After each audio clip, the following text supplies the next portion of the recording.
mahal, ako'y nagbabalik para i-discourage kang umamin sa best friend mo kasi alam ko, nakakasira yan ng buhay. Yan, kapag sinabing best friend, dapat kapatid lang. Kapag sinabing best friend, dapat hanggang dun lang. Kapag sinabing best friend, wag titikman. Oh, balik Chinitok sa tayo, mahal. Usapang pag-ibig mula sa chinito ng buhay mo. At 'di ba, sabi ko kanina, ibibigay ko ang 3 rason kung bakit hindi dapat jowain ang best friend. Yan tayo eh. Sabi ko kanina, una, wag mong tikman. Wag mong tikman. Hindi, sabi ko una, wag yang best friend mo kasi kapag nag-break kayo, wala na kayong friendship. Yun yung ibig kong sabihin, boy Pindot.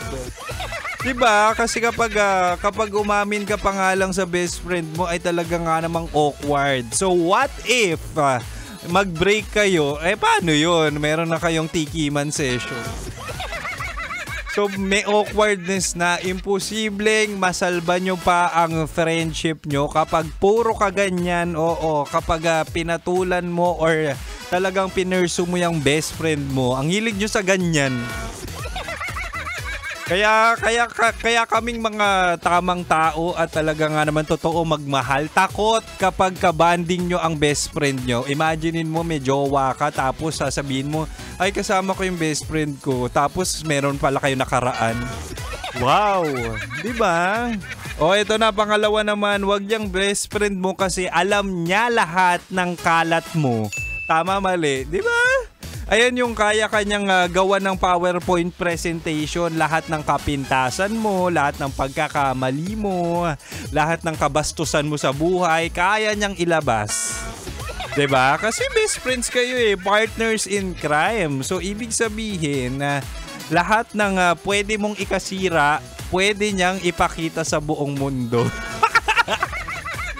Uy, ang dami kong nakikitang ganyan sa social media. From best friend to now, nagsisiraan sila at labasan ng resibo. Diba? Kaya ayan yung kapag nag-away kayo, mahal, or nag-break up kayo, wala nang research kasi meron niyang nakatago sa baol na resibong kayang baguhin o sirain ang buhay mo. Ano, mahal? Susugal ka pa? Susugal ka pa ba sa best friend mo? Mag-isip-isip ka!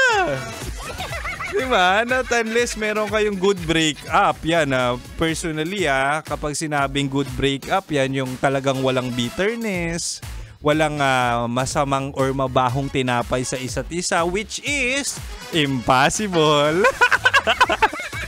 Kaya kayo nag-break kasi hindi nyo na matiis yung ugali ng isa't isa, di ba? Imposibleng walang ilalabas sa baho yan kapag kayo nag-break. Kaya utang na loob, kung aamin ka pa lang, ay nako, ito na ang senyales na wag mong jowain ang best friend mo. Diba? Kasi pwede naman si Kim Chino, mahal, hindi mo ako best friend. Sa akin ka sumugal. Ako magtatrato sa'yo ng tama. Uy! Anyway, mahal, makakasama pa rin naman ako hanggang 9 PM pa si Kim Chino. Hanggang 9 PM pa tayo mag-uusap tungkol sa best friend mo. Ay, pinagchismisan pala. Hindi, para malaman mo na hindi dapat jowain ang best friend mo kasi trauma yan. Anyway, mahal, hanggang 9 PM pa ang spicy opa mo na si Kim Chino. Kaya mahal, manatiling nakatutok dito lang sa 90.7 Love Radio. Kailangan pa bang i-memorize yan? Basic. Metro's #1